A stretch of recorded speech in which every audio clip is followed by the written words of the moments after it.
Follow the money. That's what I always say. You always follow the money. Yeah. This is Follow the Money with Mitch Moss and Pauly Howard on VSiN.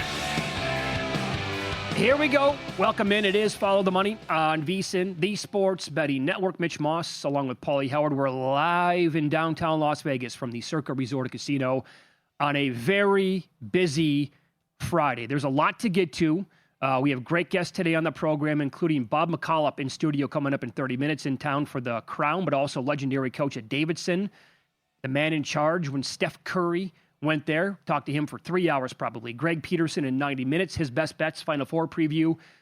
And former Florida Gator, won a couple of natties his time there, Corey Brewer, a little bit later on in the show. We're going to react to the NBA straw polls, plural, that came out earlier today.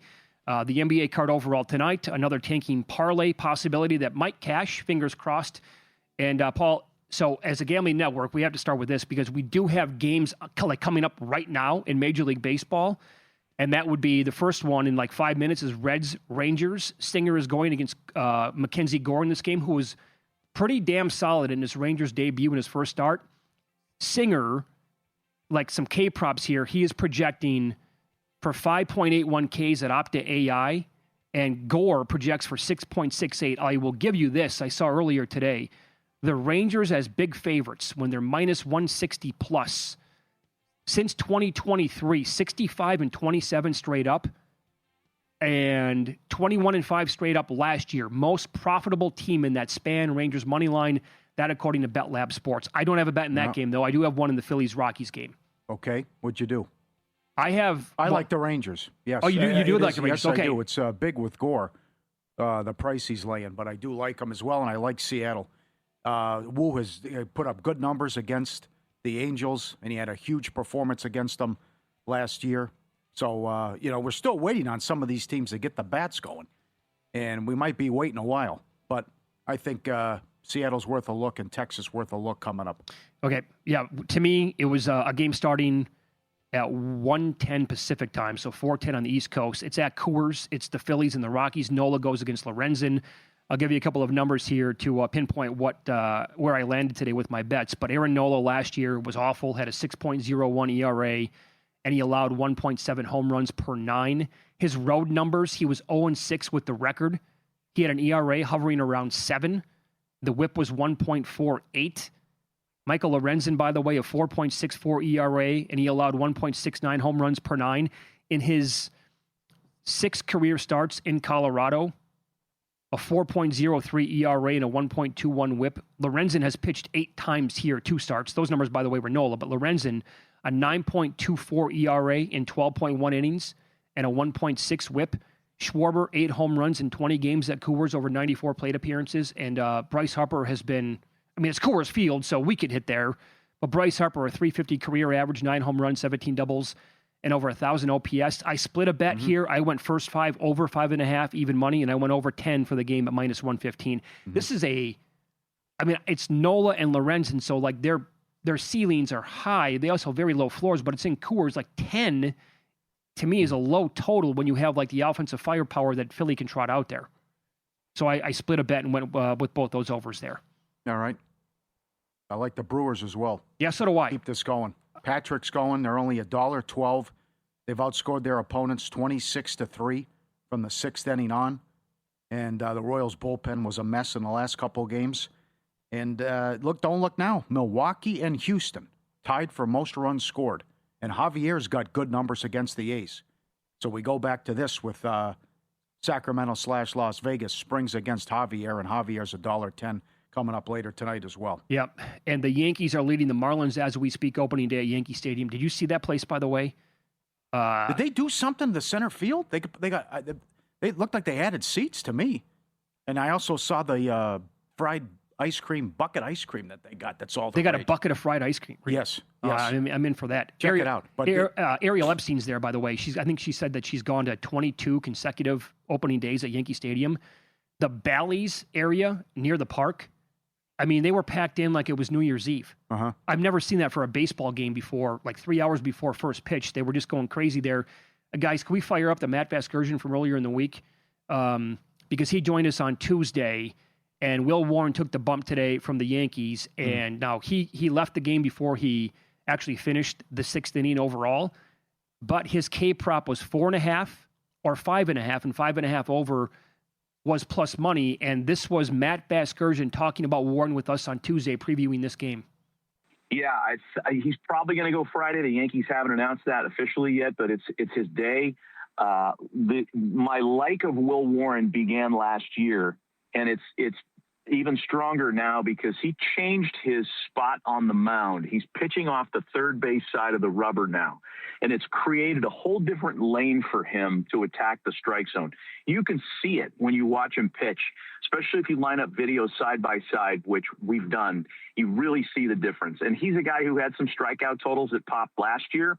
He works deep into counts, and so a lot of times the pitch count prevents him from getting to 7, 8, 9 punch-outs. I don't know about as a futures play, but I think as a guy to watch for strikeout totals, especially when he's at home, especially in the daytime, and he might get a home day start on opening day on Friday against a Marlins team that'll swing and miss a little bit. He's a guy to watch every 5 days too. So hopefully you caught the show on Tuesday when Matt came on with us, filed that one away. We brought it up again, and Warren did finish with 6 Ks today. He went over all of his K props. Wow, that's the story of the season. In 7 games, they've allowed 8 runs. Yeah. They just been awesome with their pitching staff, and be a good win to go to 6-1 tonight. And congrats if you had the same game parlay. Judge went deep, Ohtani went deep. Now, the Dodgers absolutely mashing today. Oh, they got it going. Freeman went deep, Mookie went deep, Ohtani went deep. Ohtani's reached base 37 games in a row, I think it is now. So that was no sweat, winning 13-6, and Michael has had nothing. Valdez was something though. Yeah, he was for strong, sure. And they shut out the Cardinals, so they're back on track, snapping their 4-game losing streak. Well, let me point out a couple of system plays at vsin.com, courtesy of Steve Makinen. By the way, they went 3-0 yesterday on the show. The ones that we pointed out on the air yesterday. So here are the games that we have today. And a couple of those were already this morning, but they'll tell you how they the results came in already. Back teams with a better Steve Makinen bullpen rating and a starting pitcher rating if that team has an even or worse record. In the 2025 season, he found that teams with an even or worse record on the season, but showing a better bullpen rating per his numbers and starting pitcher, have resulted in units. You're up 48.41 units over that time, an ROI of plus 14%. The 2-year record on this angle is now up plus 83 units and 12.6%. The plays that qualified today: hello Tigers, hello Yankees, and still to come, the Mariners, the Athletics, and the Mets. And again, his system plays have been awesome so far, and Makinen absolutely crushed it again last year if you just specifically bet based on his bullpen ratings alone. That was one of them. One other angle today, or system, courtesy of Makinen: teams with strong bullpens, and this would be one of them, a Makinen rating of 10 or higher with an elite starting pitcher of 20 plus or more per his numbers, up 30 plus units when not matched against the same.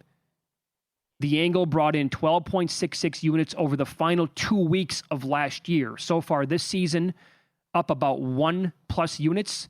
Texas, Seattle, and the Mets qualify for that tonight. Uh-huh. And what do you expect out of Griffin right away tonight for the Pirates? That I don't know. That's it's exciting, though. And I hope he delivers, and hope he's like McConaughey and gets off to a hot start. The other, you can fade these teams. The Reds and the A's tied for fewest runs.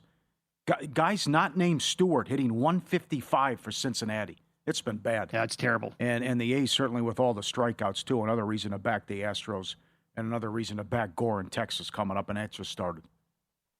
Well, the Marlins get a tough task here, obviously, today and this weekend against the Yankees. But what do you have in your notes here about 94 win pace overall? Yeah, if you go back to June 13th, what they've done. Yeah. And we said it earlier in the week. They have more wins than the Yankees and the Dodgers during this stretch. So it's not going to work out today, but this has quietly been a great story, what they've done since June 13th going back. It feels like it's completely under the radar. Yes. And they get lost because, oh my God, they play in the big bad NL East where you have the Braves, the Phillies, and of course the Mets competing. But who knows? I mean, I don't think I'd be shocked if they're in like the playoff mix come mid-August. as long as they didn't do the fire sale, before that at the deadline. So they got a lot of young dudes. In fact, they got one guy going today, Perez. He was on the mound today against the Yankees. He got touched up a little bit there, but overall, he's got some of the best stuff in all of Major League Baseball. Is this the day for the Mets? Can they break out of it? 1 for 32 last 4 games, runners in scoring position. Come on, guys. Well, let's go. Major disappointment so far, what they've done. What do you do about that? I mean, you just keep betting them again until they do snap out of it and expect like that can't continue, or do you have to see it before? No, I'm keep fading them. Yeah. I like the Giants yesterday. Absolutely. I mean, it's the same thing I would feel about the Reds, and the A's, how bad they've been offensively and not doing anything. And I looked at some K projections for tonight. You mentioned Wu going. You like the Mariners. The Ballpark Pal website projects him for 8.2 Ks, and like 30% of the time he gets 10 strikeouts in the game tonight. I bet him before the season started to lead the majors in baseball. In strikeouts. So I did bet him over 7.5 at plus money in that game. Taking a shot there. Follow the Money is brought to you by ProfitX. Sign up today, make your first purchase, enter a bonus up to $100 in bonus cash. Download the ProfitX app and use the code VSINMM. And some of those games that we just talked about are about to start with the first pitch. I think we had 4 going at 1:10 Pacific, and the other one was at 1:05. Coming up, win-lose. And the latest straw poll is out for NBA MVP and Rookie of the Year. All I can say is, wow.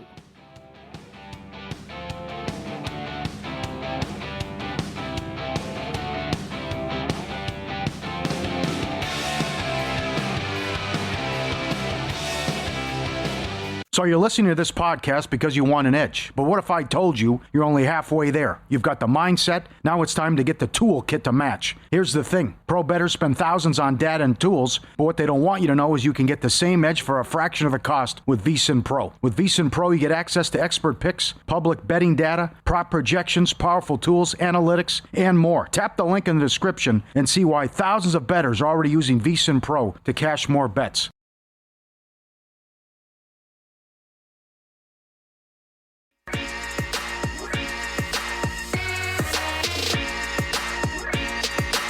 Win Some, Lose Some is sponsored by the Sharp Plays. Were you a winner last night? Wow, winning. Or was it a rough one? Well, they can't all be winners, can they? Loser! You're a loser! Pauly Howard recaps the night in sports betting in Win Some, Lose Some. Canucks did it in the first period again, plus 220, and the first period went over, but order was restored as the Wild win the game and cover the puck line. Well, Eddie Olczyk yesterday on the show. Guys, this has 6'3", 5'2" written all over it. Yes. They went from 450 to 550 at Caesars. Closed a 550 favorite. Incredible. Favorites went 12-2. Florida plus 145 cashes. Penguins get there again. 14-1 run, goal in the first 10. They did lose the game. NBA, Charlotte, Phoenix over. 221 up to 229. Flies over, Charlotte blasts them. Lakers, Thunder over 225 up to 233.5. Thunder got whatever they wanted. And I have to put this in there again. Kirk Cousins to the Raiders, 11 years in a row, guaranteed contract. He's the 3rd highest paid quarterback in NFL history, behind Stafford and Brady. He's Kirk got Cousins. He's got the best agent in the history of mankind. 1 playoff win. What a career. One. Think about that. Subscribe, be part of the team, vsin.com, our radio and podcast friends. You always want to see these tweets and videos. At Pauly Does Vegas on Instagram. Send them in, we'll put you on. This guy has been waiting and waiting to swim. He knows. Look at his face, right? 5 weeks. Finally, the weather cooperates. The pool, there he goes. Starts hauling ass inside the house. Get his little vest on. Got to be safe. Grabs it, right? Have the human put it on him. It's enclosed. And he gets his toys, and he put the hose on there too. Even got the hose on him, and he jumps right in. That's great. Goes right in, spray him. He loves it. Good looking pool too. That he can't wait to go in there. A lot of dogs. My guy doesn't like the water. No. It's too bad. But these dogs can't get enough, and he's been waiting all this time to swim as well. Going in fresh here. This guy's in charge of snack distribution. Oh yeah, it's Walter. I think that's our guy Walter, who's going on the doggy daycare bus. Oh, here we go. This is great. He's excited. Can't wait. In the snow, jumps in, hop on the bus, and then he goes in there. He got the hat on, and then he's got the treats in his backpack. And he gives them out to the community, and everyone, okay, here you go. Everyone gets a treat. Everybody's pal. Oh, that's great. Look at that. He's so excited. He knows what's going on. I'm in charge. Those little bacon bits? Cookie pallet says. Oh, does it? Okay. That's great. He gets some, pass it along. Everyone's got their own seat. That's excellent. Dynamite. Lose some. Clippers vomited on themselves again. +4 to -2.5. Run out at home against San Antonio. And Portland, New Orleans died 228 up to 236.5. Portland wins, but it stays under. Baseball every day. NBA, NHL playoffs soon. Sharp Plays covers it all. They've been winning for 15 straight years. He's good with the golf. It's all documented. Posted publicly, sharpplays.com. When the Sharp Plays moves, the books take notice. Advanced AI, trusted insider intel. They find the value before the numbers shift. Respected, watched, and feared. Start winning with them. Sharpplays.com. Get it. Well, that'll do it for the awards in the NBA, the main ones anyway. Straw poll came out today. Good job, Henry Abbott, on the show. Good job. Henry Abbott, Brian Geltzeiler. Yes, that something was amiss. Right. Should be a blowout. And, well, the Rookie of the Year certainly was, because included for the first time ever was a bonus edition of the Rookie of the Year straw poll. And for those of you just tuning in right now, may have missed this today, you're at work, you're busy, you have lives. 100 people participate in this. Some have votes, not all of them. But we were wondering how close this actually was. I said this on the air. I think it was either earlier this week or late last week. Like, if I could trust these voters, it would be get down as much as possible on Con Kneppel, because he absolutely has to be the award winner. Well, 80 people who participated in the straw poll voted Con Kneppel first overall. Absolute landslide over Cooper Flagg. Now, how about this? Both guys got a third-place vote. I was going to say that. Shame on you, give Kneppel a third-place vote. So he went from 260 to 2,500. Oh, it's been a steady climb throughout the entire day. In one day. 260 to 2,500. He's 1,800 at DraftKings, 2,500 at Caesars. So the fat lady's warming up. Well, I hope some tailed yesterday in pocket when I gave out a parlay at -138. That parlay is not even available to bet on right now. They won't allow you to do it. That's SGA to win the MVP and Con Kneppel to win the Rookie of the Year. Are you disappointed with the MVP? I'm surprised. Yeah. I'm actually more surprised that SGA got 88 first-place votes than Con Kneppel got 80. I thought the Con thing would be 70-30, 65-35. I thought SGA Victor Wembanyama would be 60-40 in that range. Yeah. I mean, it's not even close. SGA got 88 first-place votes. Yep. It's over with. Well, maybe there are people still waiting to see who gets the 1 seed. Yeah. But I don't see the Thunder losing 2 games in the last week. So that's that. Wemby got 8. Joker got 3. Jaylen Brown still 1. And how about this? Of the 100 people who participated, 1 person left off Nikola Jokic from the top 5. Did you notice that? Wow. And 3 people left Luka off their top 5. I mean, I'm sorry. Again, Jaylen Brown's been great. Yeah. Take Michael Wilbon's vote away. Yep. The guy sounds worse and worse every single time he talks about anything like this. Mm-hmm. And to leave off Joker from the top 5 or Luka top 5, guys, come on, what are we doing here? Stop it. 37, 8, and 7 in March with 2 steals a game. You have a center leading the league in rebounding and in assists. Like, knock it off. Mm-hmm. Don't get cute with this. He's absolutely 1 zillion% one of the top 3 players in the NBA and deserves to be in the top 5 for the NBA MVP voting. Yeah, it goes all the way back, though. It doesn't matter what sport. Like, you can't trust all these people. You really can't. Yeah, and Brian Windhorst said something interesting, that he thinks Duren is locked up most improved. Yet Alexander Walker's the favorite at $1.60. He's a short shot, yeah. That's surprising. Mm-hmm. I think Duren should win it. Alexander Walker's been great, but it's been recent, and it coincides with the 17-2 run that Atlanta's on. But Duren has been a beast. Yep. And they have won games without, and again last night, without Cunningham. So that's why I think Bickerstaff's got to be Coach of the Year and Duren most improved. So maybe there's a bet to be made, and Brian Windhorst talks to everyone. Maybe he just forgot about him. I don't know. But he thinks Duren is locked up the most improved, even though he's the second choice. So that caught me by surprise today. Let me set the scene last night. So Lorraine has plans. She's out of the house. It's me and Sebastian.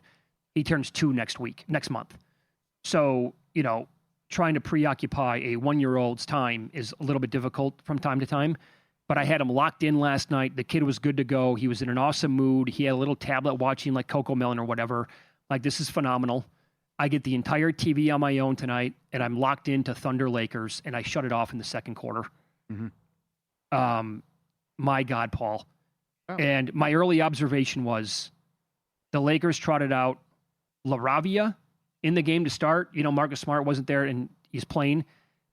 It was embarrassing watching him play, and the Thunder have 5 guys on the bench that would be starting on the Lakers on any given night. And it was just, now here's the thing, the Thunder don't shoot like that all the time. If they do, it's over with. Nobody will touch them. But I was so disappointed in that game. I actually wanted like a 2.5 hours of an NBA game that's wildly entertaining, and 15 minutes in, I'm like, okay, I got better things to do. Well, they didn't come ready to play, and they were sloppy. Nope, not at all. 11 turnovers in the first half and just giving them free baskets. That's not going to get it done, and you're going to get embarrassed. The other thing is now what happens with Luka. We can't have him hurt. So now you have to watch what Minnesota does, because now maybe you want to get the 6th seed. Yeah. Because this is maybe, I don't know how many games they're going to win in the last week of the season, though, if he's not there, and I don't know how long he's going to be out. So we just can't have this. I mean, this goes back to the year after COVID, when the Bucks won the title. Freak got hurt, still won the title, but he missed playoff games. Trae Young missed playoff games. Kawhi got hurt. Anthony Davis got hurt. I still think they would have had a great chance to repeat. They led that series when he got hurt. So now we're down Cade, who knows when he's coming back, and now Luka with the hamstring, who knows how long. He's out. If it's true that he tweaked it in the first half, why was he in the game? Sure. You're down 30 points, and then it gets bad in the second half, and then, some people said he had tears in his eyes. So we'll see when he gets the MRI what that's going to be. But if he's out 3 weeks and he misses much of the first 3 games of the first round, whatever it may be, might be too much to overcome. And they're playing so well, it'd be a damn shame if he's out. We can't have him. Yeah, I know. I totally agree. Well, that's a good comparison. It was rampant in 2021. Yes. Guys are dropping like flies. It's like, okay, well, who's going to... It's a war of attrition now, and who's going to come out standing a last man here? And it was the Bucks somehow, and they won despite Freak getting hurt a little bit. Oh, that was also Kyrie and James Harden, because they beat the Nets, right? Yeah. Okay. Yep. So that's the same thing. Brutal. So it was disappointing, and they got another shot at him coming up, but. Who knows who's going to be on the floor? If you're not on Profit X, Masters Week, the perfect time to start. New users get a sign-up bonus of $100 in bonus cash just for getting started. The code is VSINMM. They're dropping Masters of Your Domain contest next week. Make one play of $50 or more in any market, win or lose. You're entered to win a $1,000 prize of your choice. Win or lose, you're in the running. Download the app now. Profit X code VSINMM. Bob McKillop next. Coached Steph Curry at Davidson. We'll talk Crown in the Final Four coming up.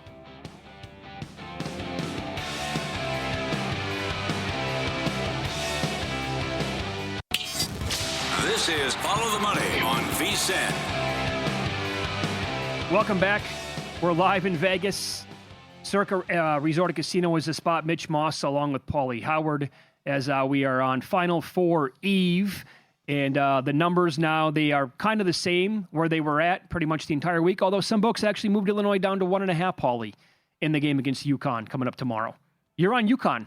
Well, it's more a bet on Hurley, though. And again, as we said when we filled out our brackets, I couldn't get there to put UConn in the Final Four based on the Marquette game and the 2 St. John's appearances, but I guess shame on me. But for them to be here in his 17-1 ATS run in the tournament, they have had some bad moments, though. Yeah. Right? I mean, you're down 19 against Duke. You were life and death to beat Furman. You were excellent against UCLA. You almost blew a 19-point lead against Michigan State.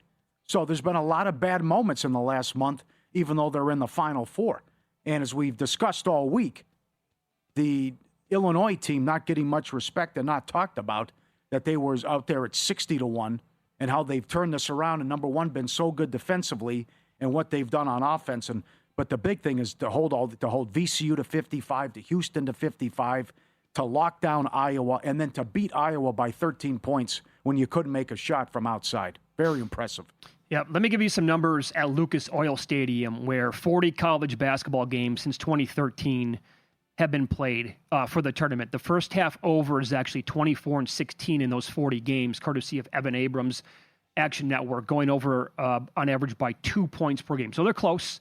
Those first half overs were 11-6 in the NCAA tournament. Of those 40 at Lucas Oil, only 3 closed at 150 or higher.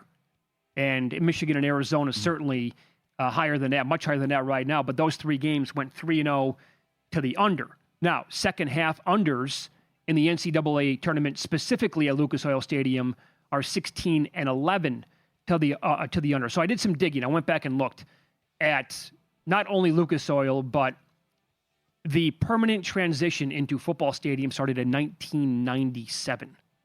And I went back and looked at all the scores from 97 to last year. I'll give you an example. In the Final Four last year, Florida beat Auburn 79-73. That total was around 160. That stayed under.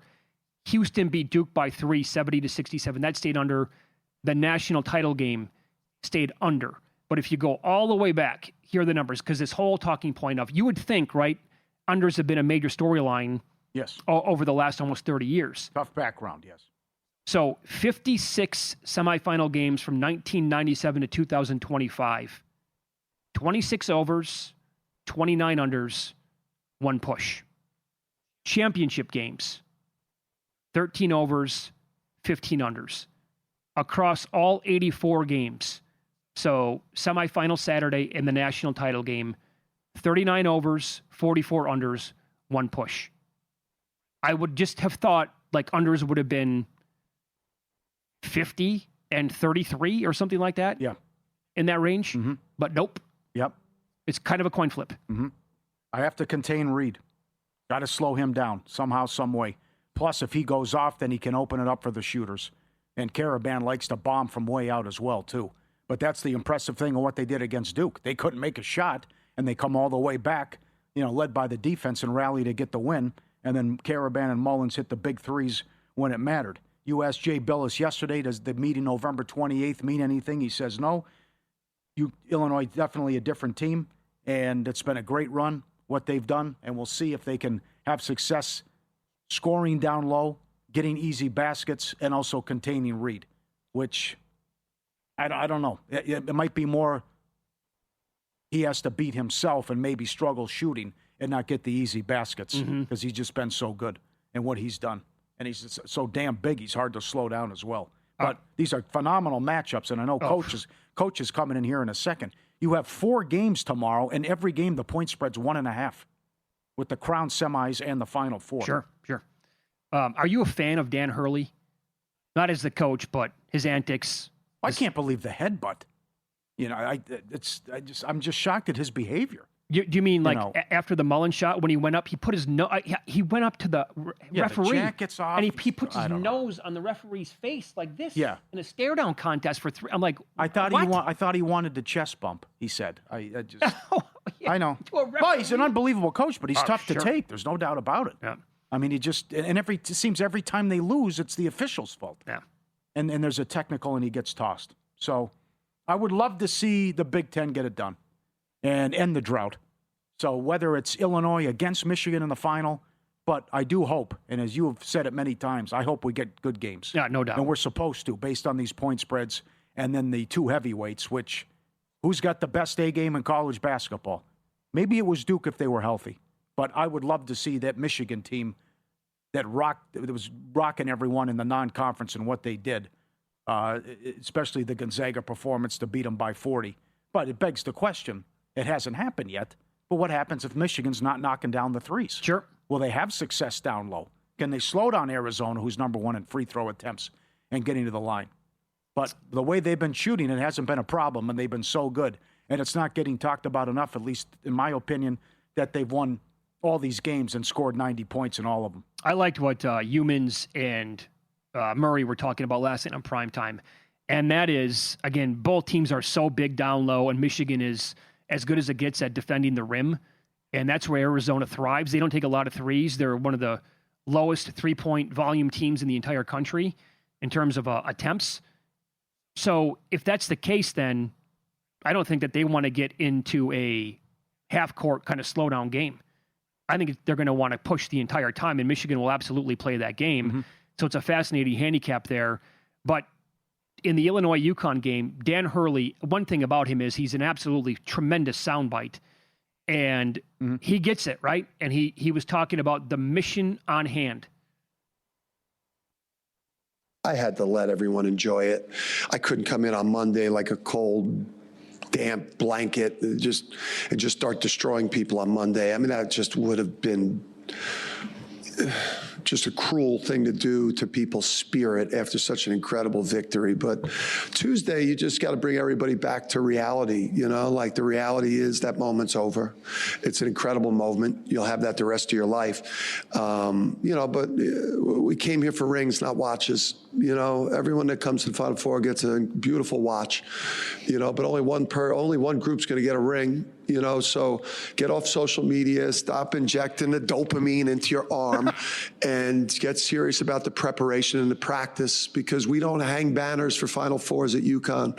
We hang national championship banners. And if you want to hang a banner, you got to get your eyes off social media, get your face out of the phone and get locked in on Illinois, because, Illinois is one of the best teams in the country, and they're as big a threat to winning this tournament as any of the 4 teams. That's just absolutely phenomenal. Great job. Yep. They don't get to the free throw line. I know. So, with the freebies, Illinois doesn't allow you to get to the line. They will not allow you. Nope. The UConn's 307 and getting to the free throw line. And that's going to be big too. Who can get easy baskets? And that would be concern me also in a late game if I'm a Michigan fan. Just how Arizona's number 1 doing this in attempts. But maybe it's decided by 3. Because they're near the bottom at 3-point rate, and it's bombs away with Michigan and what they've done all season and all tournament long. So I think it was McCormick who was on with Nick Whalen, though. He did say if it's Michigan against Illinois, he gives Illinois a great chance to win, because Michigan played their best game, or the second best game of the year, when they went to Champaign and beat them. I don't disagree with that. Yeah, I thought that was interesting. So especially if they blow them out, you might get an inflated point spread there. I would think so, right? Yes. And, so breaking down the Hurley numbers overall, you all know about 17-1 last 4 tournaments, and how he had that streak snapped against Furman. Well, now it's if you go just round of 32 on, 14-0 ATS in the NCAA tournament. That's just sick. And the runs that he put together in back-to-back years where they covered every single game, that's never going to be topped. I don't know how any team was capable of doing that once ever. And he pulled it off back-to-back years. So Caesars has added 20-0 runs for the specials. How good is that? I'll give you the numbers right now. It's very good. The kill shots. So here are the numbers overall. Arizona on the year, they have 35 10-0 runs on offense. They've only conceded 2. That's it. Michigan has 41 on offense. They've conceded 3. Will either team go on a 10-0 run in this game? I would submit that the team that do it first wins the game, because I don't think we're going to get a lot of that. Each team to score 70 minus $3. 30 points in each half minus 260. Michigan 10-0 run plus 170. Arizona plus 190. Oh, each team to score 90 points, 10-1. Do we get that kind of a track meet, though, again, in a football stadium where it's the Final Four? They're capable. Yes. I know it, but... Michigan, 15-0 run, 22-1. Arizona, 25. Arizona, 20-0 run, 125-1. Wow. And up next, Bob McKillop is going to join the program in Las Vegas for the Crown Basketball Tournament. Now down to their semifinals. We'll discuss that. He's the perfect guy to discuss Cinderella as a longtime head coach at Davidson, and Steph Curry coming up here on VSiN.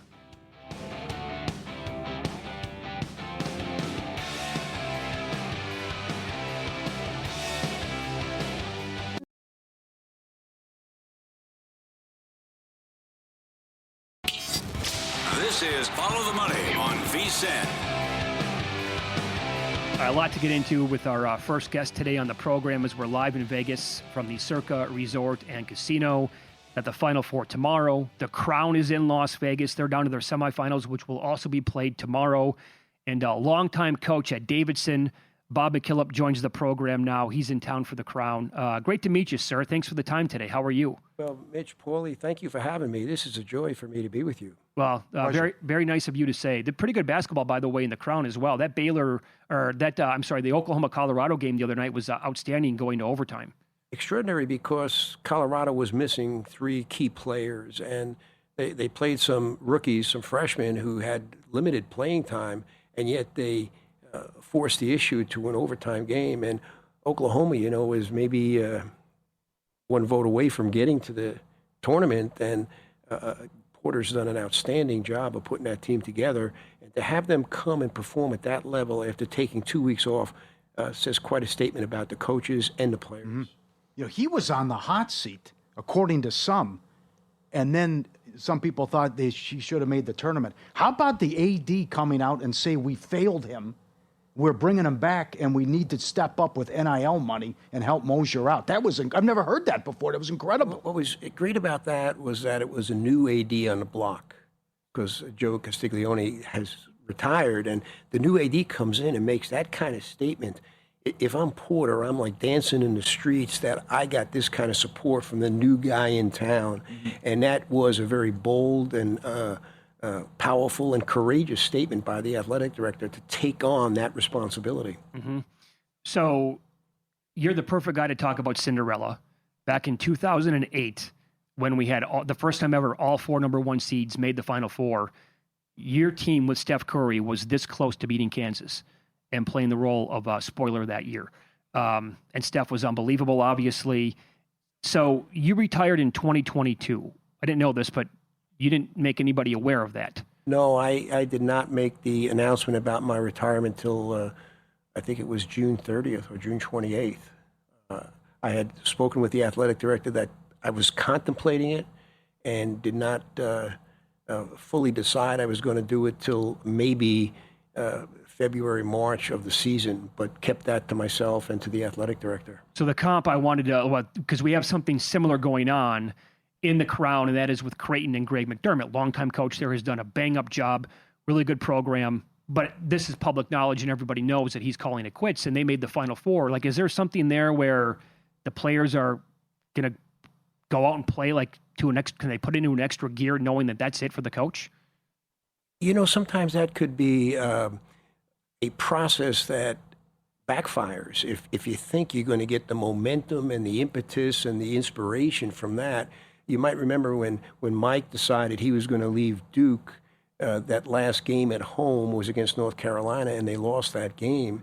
And then, of course, he comes through the tournament, and everyone knows, again, it's his last go-around, his last rodeo in the NCAA tournament. And I believe they got to the Final Four, but they lost, again, not fulfilling that aspiration that Mike's teams always had. So I think there's your players can play harder, and I think Mike's players always play hard for him. Greg's players always played hard for him. So I don't think that little extra dose of inspiration is going to matter much in the game. There'll be a lot of emotion, but I don't believe it's going to make them play any harder because they play hard all the time. Do you think Oklahoma wins it? I would look at the Oklahoma-Baylor winner as being the one who does win it. Mm-hmm. Baylor, they did not have a great season as typical of Baylor, but those 2 kids that are going to be NBA picks, they opted to come back and play in that game. And let me tell you, when people opt out of games, whether it's a bowl game or whether it's the NIT or whether it's the Crown, you don't get a chance to be a teammate too often in your life. That time vanishes. And 5, 10, 15 years from now, you're going to reflect back and say, geez, I had a chance to be a teammate, and I was. I came back, and I played in a postseason event, the Crown. And I believe that that's one of the things we need to really emphasize in our country today. Being a teammate is a special gift and a special opportunity. We saw that with Duke and their loss because Caden Boozer, who got a lot of the blame after that turnover to basically give it back to UConn, he was hurt because he realized that might be the last time I could ever play with my brother, who's going to be a super high lottery pick. And, that particular game shows you the magic of the Final Four and the NCAA tournament. a week earlier, Hubert Davis and North Carolina gets beat by Virginia Commonwealth after having a significant lead. And then fast forward 1 week, and the same thing happened to Duke. But then you could even reflect further back, the lead up to that, the St. John's UConn game in Madison Square Garden. I mean, that was a tremendous performance by St. John's. Sure. And you'd wonder after that game, what's going to happen to UConn? But that's where Danny Hurley is so good. No doubt. And on paper, it's a great Final Four. Last year, all 4 number 1 seeds, great Final Four. Are we trending in that direction? Again, you're the perfect guy to talk to. All this talk leading into the tournament and Selection Sunday, like Miami doesn't belong. Bruce Pearl's on national TV. I don't get it. I wouldn't put them in. I'd put Auburn in. You know, the coach or the university where he was at. We have to have the little guy still have a chance here in the tournament. That's what made it so special for 40 years, yeah? I believe the little guy is going to have a difficult time unless they are able to generate some NIL money, because it's come down to having money to be able to buy players. And that's the dynamic that we now all face in the world of college sports, whatever sport it is, that money can separate the mid-majors from the high majors. The blue bloods are no longer the blue bloods because that money is being spread out to a significant number of teams that were not blue bloods. The thing that frustrates me is they won't throw them a bone. And you can speak to this as well, and we've heard several coaches comment on it. How hard is it to schedule and get games in the non-conference? It's hard, but I believe that a lot of it depends upon your creativity. A lot of it depends on your willingness to go to an opposing arena. A lot of it depends upon your willingness to play in a multi-team event. Uh-huh. And we could reference our 2007-2008 team. That year, we played Duke and North Carolina in the Charlotte Coliseum, called the Spectrum Center now. But that were part of a 2-for-1 deal. So we played 2 at Duke or 2 at Carolina and come back and play 1 at our place. And it wasn't our place, it was the Charlotte Coliseum. And they wanted to play there because that's where the ACC tournament was several months later. So we had those 2 teams. Then we had NC State at the RBC Center at that time. And we also were in the Anaheim John Wooden Classic and played UCLA. So we played 4 top 10, top 15 programs in that first month of the season. So it was a great aspect for our development as a program because we lost very close games to all 4 of them. And it gave our guys encouragement. So we broke for Christmas with 4-6. Okay. And I'm ready to not even put the Christmas tree up. and we come back from Christmas and we win 28 straight. Wow. Jeez. Wow. That's amazing. If you were a young up-and-coming coach today, do you think that you would like the landscape of college sports? I'm a competitor, so I sometimes I would get on the court at the park and not like the matchups that we had in a park game. But it doesn't make me not want to be back on that park pavement and play. And that's the way I am as I look at the culture of college athletics today. It needs to be fixed, no doubt about it, but it's also an invitation to roll your sleeves up more, to fight more, to become more competitive, to think more out of the box, whatever it might be. Find a way and try to somehow manage your team in a way that you can compete in whatever is going on in the world of college basketball. I wonder how many coaches are going to just kind of skip the idea of really concentrating so hard on the top 15, 20, 50 recruits in the country and saying, well, I have backers. We can spend money. We can go and get veterans who are 21 years old, who are grown men right now, and I can concentrate on European players, and that's where I'm going to spend most of my time bringing players in to kind of change on a year-to-year basis. Well, I believe Arizona starts 2 freshmen, correct? Or at least have 2 guys in the rotation that are freshmen. Duke has started how many freshmen? So look at the kid that makes the shot. Mullins is a freshman. Those programs managed to do it with some freshmen. And what I find annoying for me relative to the culture is that the 2 areas that the NCAA so promoted and demanded in all of my time as a coach was no agents or third parties and academic integrity. And neither of those are spoken about anymore. Not even spoken about. Not even spoken about. Hang tight. You're going to come back for one more segment. Longtime Davidson head coach Bob McKillop is with us in studio for The Crown. We have to talk to you about Steph, when he's actually going to come back, and get your thoughts on the Final Four next here on VSiN.